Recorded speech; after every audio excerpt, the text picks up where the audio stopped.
Bonjour les amis, j'espère que vous allez tous très bien. De mon côté ça va plutôt pas mal et aujourd'hui on se retrouve pour une toute nouvelle vidéo où on revient comme d'habitude sur cette chaîne sur les dernières news, rumeurs,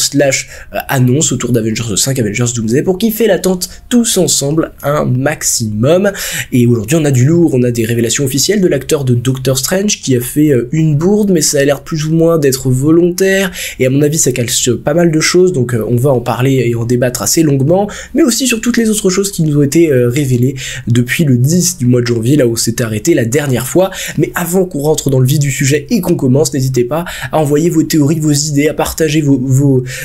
envies, vos opinions autour de Avengers Doomsday. Qu'est-ce que vous attendez vous de votre côté et quels sont vos éclairs de génie quant à ce que pourrait être l'intrigue de ce film. Le mail est fait pour ça et à partir de dans quelques semaines là, on va commencer une série sur la chaîne avec un épisode assez régulièrement où je reviendrai sur vos théories, j'en parlerai,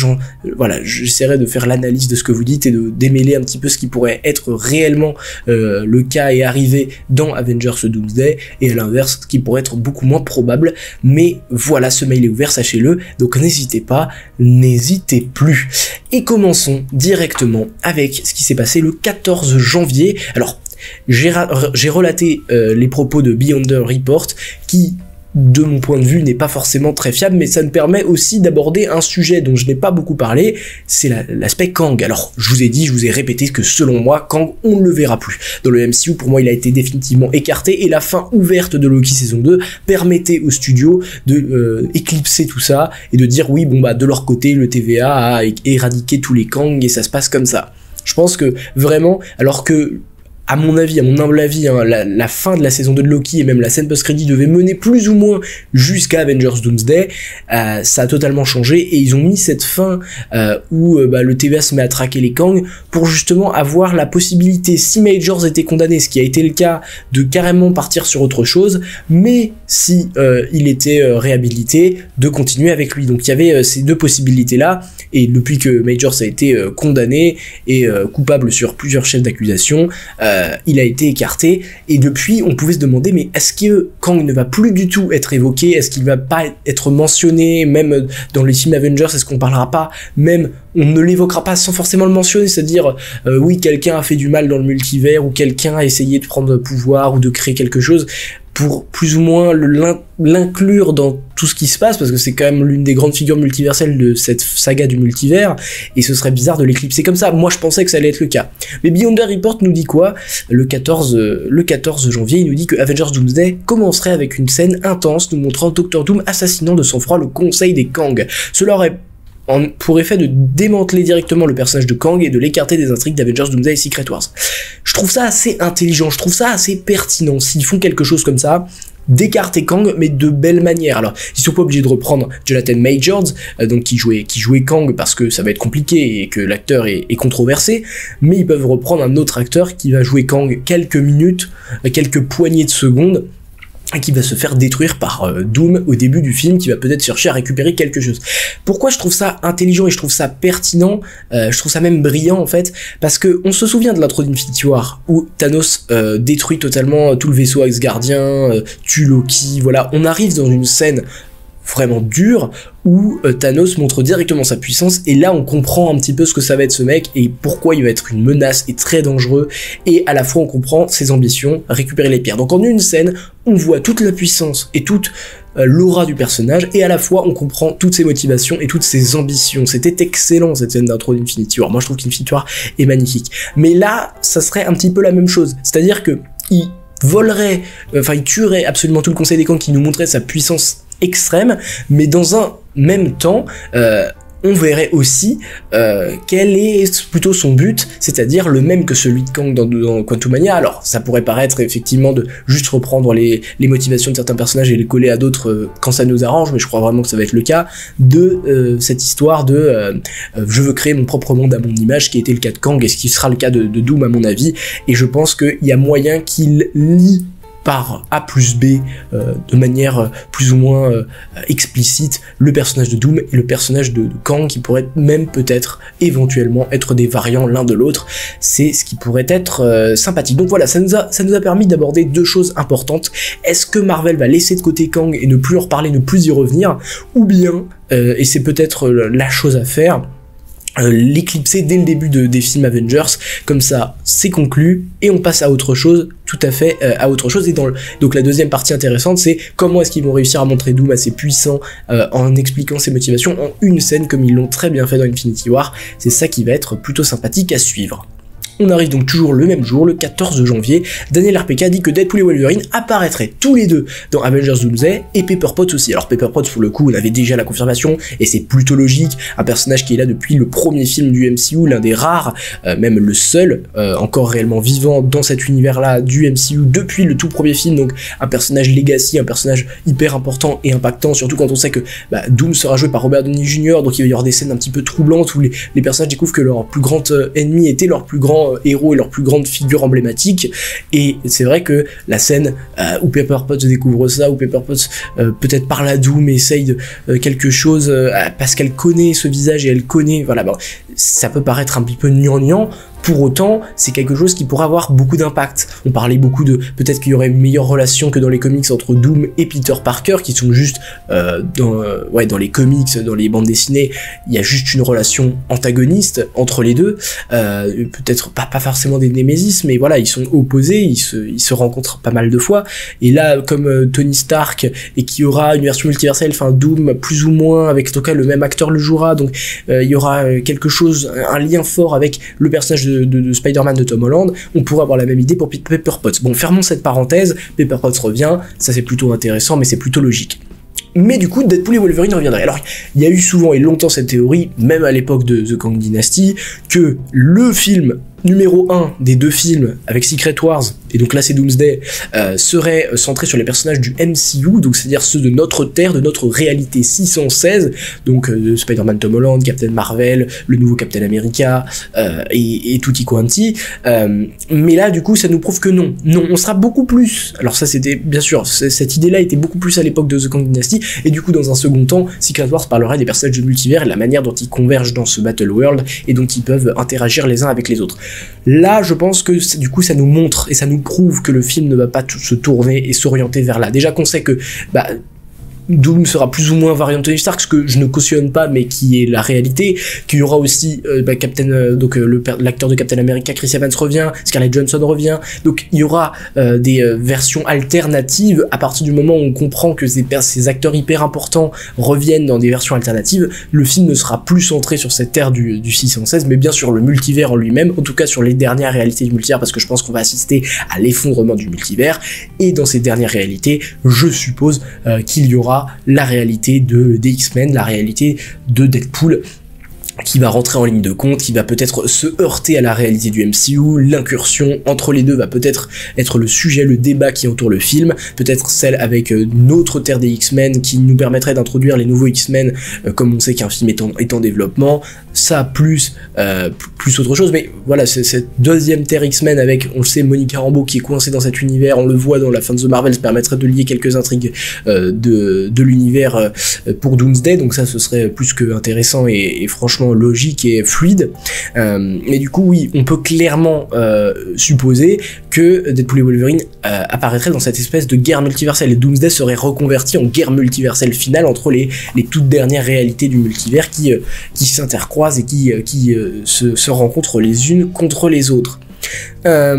Ok, donc ça c'est dans un premier temps, ils seront là, pas surprenant, leur film a été un grand succès, l'un des plus grands succès de ces dernières années côté Marvel, deux acteurs appréciés, deux acteurs qui incarnent avec brio leur personnage. Alors j'ai pas aimé Deadpool et Wolverine, ne me frappez pas, mais pour autant c'est logique que leurs personnages reviennent. Même si voilà, le fait que Hugh Jackman reprenne son rôle, je sais pas, j'ai quelque chose qui va pas avec, et Mike Tamshinello a dit même que Hugh Jackman continuerait à jouer Wolverine pendant au moins 10 ans encore dans le MCU, donc qu'il est pas prêt d'arrêter. Moi je suis déçu de ces trucs, parce que Wolverine, c'est bien, il a incarné incroyablement bien, et pendant 10 films, il a été le Wolverine pas forcément parfait, hein, parce qu'il ne correspond pas spécialement au rôle de Logan de James Howlett, mais il a ce truc qui est rare, que Robert Downey Jr. avait, que Tobey Maguire avait, je trouve, de transformer son personnage tout en le rendant culte en fait. le personnage que Hugh Jackman interprète n'est pas Wolverine des comics, mais il est le Wolverine de Hugh Jackman, et le Wolverine de Hugh Jackman est devenu culte, est devenu super populaire, et le personnage qu'on connaît aujourd'hui qui peut raviver les foules et les emmener voir un film de Deadpool. On savait que certains sont allés voir Deadpool et Wolverine pour Wolverine. Ce qui était intéressant avec le côté Deadpool et Wolverine, c'est que il y avait toute la fanbase de Deadpool, certes, mais il y avait aussi toute la fanbase de Wolverine, ce qui faisait que je pense que Marvel va réitérer ces films en duo sur ces prochaines années. C'était la première essai avec Deadpool et Wolverine, et je pense qu'il y aura d'autres choses. On a eu des échos d'un film peut-être en préparation, un Hulk vs Wolverine, pourquoi pas, mais c'est ce que je voulais dire. Hugh Jackman, vous allez le revoir encore, et il ne mourra pas dans Secret Wars, et il sera même présent et omniprésent après. Le 15 janvier, Daniel RPK nous dit que les Russos ont fini par abandonner, en fait, parce que c'est pour ça que ça a pris autant de temps, c'est qu'au début, ils avaient repris plus ou moins le scénario de Waldron, en essayant de le peaufiner, en essayant de trouver leur idée à eux, tout en l'incluant certains éléments de Waldron, et en fait, ils ont décidé de repartir à zéro, d'oublier tout ce qu'a fait Waldron, pour avoir la meilleure histoire possible, parce que vous le savez, quand on essaye d'incorporer une nouvelle histoire, mais de garder des éléments d'une autre, ça peut forcément, certains aspects ne vont pas coller, et donc c'est mieux pour moi, selon moi, de recommencer à zéro. Donc désolé Michael Waldron, qui pourtant bossait depuis plusieurs années déjà sur bon, c'était The Kang Dynasty, et puis voilà, quand ils ont remodelé le scénario, ils sont repartis du scénario proposé par Waldron, mais je comprends. Alors pour Waldron, pour ceux qui savent pas, c'est évidemment celui qui a écrit, oui, c'est plus complexe que ça, mais en tout cas dont on attribue les crédits de Loki saison 1 et de Doctor Strange in the Multiverse of Madness, Eric Martin étant aussi un scénariste très important de la série Loki. Donc voilà pourquoi le scénario, et on avait beaucoup de questions, et les réponses commencent à être données. Pourquoi le scénario est si en retard, pourquoi ils vont finir le scénario au moment où le tournage a commencé. Alors pas forcément, peut-être en même temps, peut-être février ils auront fini le scénario, mais il y a quelques jours, au début janvier, ils disaient qu'ils n'avaient pas encore fini le scénario, et que ça arrivait, et puis je sais plus quand c'était en octobre ou novembre, ils étaient à la moitié du scénario, ça avait fait beaucoup parler, et pour l'instant on a les tenants et les aboutissants qui fait que c'est pas encore très inquiétant, même si ça pouvait le paraître. Il y a quand même plutôt du mieux. Alors je ne sais pas si c'est vraiment du mieux, mais en tout cas je pense qu'ils ont une idée, parce que s'ils avaient pas d'idée, je pense que le film aurait été décalé. Le 21 janvier, le scooper Daniel RPK dit qu'il y aurait plusieurs Watchers, plusieurs gardiens dans Avengers Doomsday, mais aussi dans Avengers Secret Wars. Alors, ça me fait vraiment réfléchir à me dire... donc, alors, ils ont apparu dans la saison 2 de What If, que je n'ai pas encore vu et qu'il faut que je me rattrape assez vite fait, mais franchement, ça me donnait pas trop envie, pour vous être tout à fait franc avec vous, la saison 2 de What If. Mais je vais finir par y aller, parce que si les gardiens ont un impact, je pense au Fantastic Four qui arrive fin d'année, en juillet, en été, il va sûrement y avoir Uatu ou un gardien qui va intervenir, et qui va donc poser quelques éléments propices aux bases et au support, à la plateforme pour Avengers Doomsday. Donc forcément il va falloir que je rattrape What If, mais je ne sais pas si c'est très important. En réalité, premier degré, je ne pense pas, mais il faut toujours bien de le faire, et du coup donc ces personnages seront là, et ça me fait réfléchir, ça m'a fait cogiter, et je pense qu'ils vont réadapter certains éléments de Secret Wars. Les Russos, et je vous l'ai dit dans la dernière vidéo sur les premières infos autour de Secret Wars, les Russos, ils sont très forts pour adapter des éléments des comics. On l'a vu avec Civil War, on l'a vu avec Infinity War, on l'a vu avec Winter Soldier, en gardant l'essence du comics, du run, de l'arc, et en l'adaptant de manière avec les éléments qui existent et qui sont concrets dans l'univers actuellement. Civil War, c'est pas vraiment, et pas même pas du tout la même histoire que celle des comics, et pourtant elle arrive à être hyper intéressante et avoir ses rebondissements et ses idées, et avec les matériaux qu'il y a dans l'univers cinématographique partagé. Et je pense que ça va être la même chose pour Avengers Secret Wars. Et qu'est-ce qui est important dans Avengers Secret Wars? C'est les Beyonders. Les Beyonders, qui est la race extraterrestre que Doom finit par tuer, et auprès duquel il obtient des pouvoirs surhumains, et qui lui permet, in fine, de créer le Battle World. C'est ça qui est hyper important à comprendre. Et pour moi, les gardiens vont être l'équivalent de ces Beyonders du run Secret Wars de 2015 Hickman, mais cette fois dans le MCU, et du coup ce qui ferait que je pense que ce seraient eux les grandes entités multiverselles, il n'y en aurait pas énormément d'autres, peut-être Éternité qu'on a vu dans Thor Love and Thunder, mais je ne suis pas, encore une fois, très convaincu de cette entité, je sais pas, elle m'a pas inspiré confiance, et puis Love and Thunder n'est pas forcément un film super réussi, et donc voilà, je pense vraiment que cette adaptation sera faite de cette manière-là, en incorporant ces éléments-là, et du coup, ce qui fait que je pense que Fantastic Four va clairement introduire ça, parce qu'il faut quand même un peu accélérer. Alors, le gardien et les gardiens, on sera intervenu à What If, aussi dans un petit épisode de I Am Groot, mais ils sont pas connus du grand public, il va falloir les introduire, et je pense que Fantastic Four est le moment parfait, avec ce côté exploration spatiale, et on rappelle que sur la face cachée de la Lune, Uatu le gardien, Uatu, enfin je sais pas exactement comment vous le prononcez, le Watcher, règne en maître, et donc ce serait ça, qui serait vachement cool. En vrai, n'hésitez pas à me donner votre avis là-dessus. Pour le 22 janvier, Divinity Seeker, pareil, pas très fiable, mais ça va nous permettre de parler aussi d'autres choses. Dans le script initial de Michael Waldron pour Avengers 5 à l'époque de The Kang Dynasty, Wanda aurait eu un rôle très important. Avec le nouveau script des Russo, elle est toujours sur le devant de la scène, un petit peu moins, et de nombreuses idées ont été gardées pour l'avenir. Nombreuses idées gardées pour l'avenir, ça me fait penser à certaines choses. Alors je ne sais pas à quel point il est fiable, j'ai pas trop entendu parler des exploits de ce Scooper, donc à prendre avec énormément de pincettes, mais je comprends l'idée de trucs gardés pour la suite, notamment les origines de Wanda. Wanda, vous pouvez penser, et si vous avez eu WandaVision, et si vous connaissez le MCU, vous savez qu'elle a eu des parents de Sokovie qui ont été assassinés plus ou moins avec une arme Stark Industries, tout ça, mais en fait, dans les comics, Wanda est la fille biologique de Magneto, et oui, ça peut paraître étrange, mais c'est bel et bien le cas, et donc cette relation pourrait être exploitée, et je pense pas que ce soit le moment dans Avengers Doomsday, mais par contre, il y a une saga des mutants qui se prépare, avec un film X-Men, avec, d'après ce qu'on entend, des débouchés, film Avengers vs X-Men, donc je pense que s'il y a une saga des mutants, le mieux c'est tout ce qui concerne les mutants, Wanda et son côté mutant, mais aussi sa relation avec son père, sa mère, et tout ce qui s'ensuit, pourrait être exploité peut-être dans un film solo Wanda, dans la saga des mutants, et ce serait beaucoup plus pertinent. Voilà, ça me permet aussi d'aborder ça, et le rôle de Wanda, qui pour l'instant, alors même si une fiche de production a révélé qu'elle serait au casting du film, même si voilà, c'est Production Weekly, donc on n'est pas sûr non plus de la fiabilité, mais du coup ça nous donne peut-être des indices sur l'ampleur du rôle d'Elizabeth Olsen, Wanda étant un personnage hyper populaire, et je pense le personnage féminin le plus populaire actuellement du MCU, c'est pour ça qu'il doit être mis sur le devant de la scène. Bon, a priori, elle serait un peu moins sur le devant de la scène qu'à l'origine. Je pense qu'il y aura un lien avec Doom, et on nous a dit depuis le début qu'il y aurait un lien avec Doom, et je l'attends. Et sur ce, on va finir sur la plus grande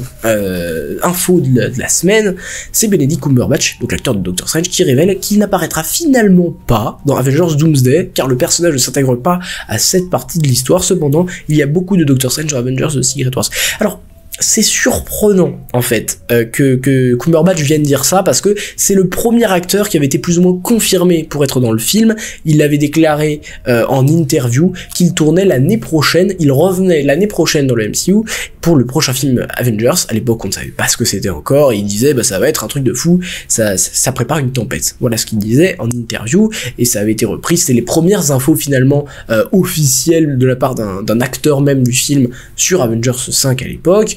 Donc on y avait prêté énormément d'attention. Depuis, il y avait un consensus. Tout le monde pensait que Strange était présent, et même des rumeurs, des choses allaient dans le sens que Strange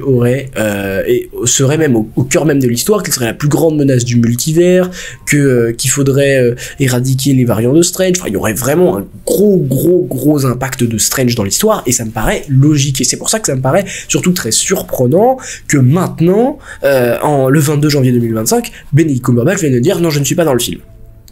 Et là, je suis en train de repenser au run des comics. Pareil, Secret Wars, celui de 2015. Je repense à tout ça, et je me dis, est-ce que l'acteur de Stephen Strange, donc Benedict, ne serait pas en train de nous la mettre à l'envers, là? Est-ce que Cumberbatch ne serait pas finalement quelqu'un qui nous la met à l'envers pour nous préserver une surprise? Parce que dans le run Time Runs Out,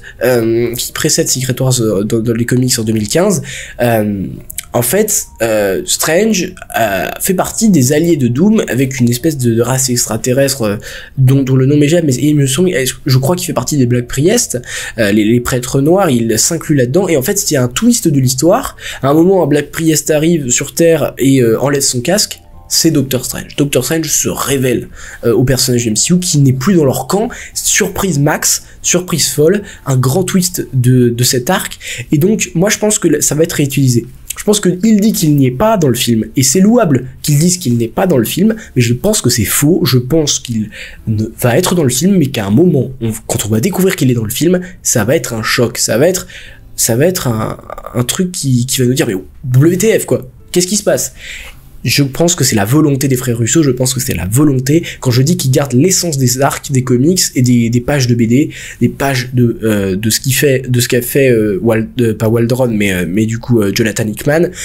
Et bon, même si c'était à l'époque de Buscema, etc., ils sont beaucoup attachés à l'arc de 84. Non, je pense vraiment que cette révélation-là, elle est impactante, et je pense qu'ils ont voulu la garder parce que elle est tournant. C'est un point clé du run Secret Wars, enfin de ce, alors pas le Secret Wars en lui-même, mais tout ce qui l'entoure dans le flux et dans la préparation de Secret Wars en comics, en tout cas ce qui a été fait dernièrement, et je pense que c'est ce qui sera adapté avec le côté Doom suprême, Dieu divin, tout ça. Voilà pourquoi je pense qu'il ment. Bon, après il dit autre chose, parce que dans l'interview il dit ah merde, j'aurais pas dû dire ça, c'est un spoil mince. Je pense que c'est volontaire, je pense pas qu'il aurait leaké ça à Variety, c'est trop gros en fait, c'est trop gros. Et par contre, là où c'est surprenant, c'est qu'il dit qu'il y aura beaucoup de Doctor Strange dans Secret Wars.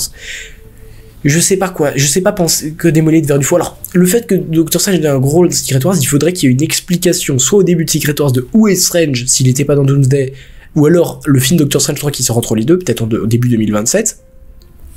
Et que ça paraît très compliqué en fait, hein. S'il a vraiment un grand rôle, il faut que les éléments soient placés soit dans un film précédent,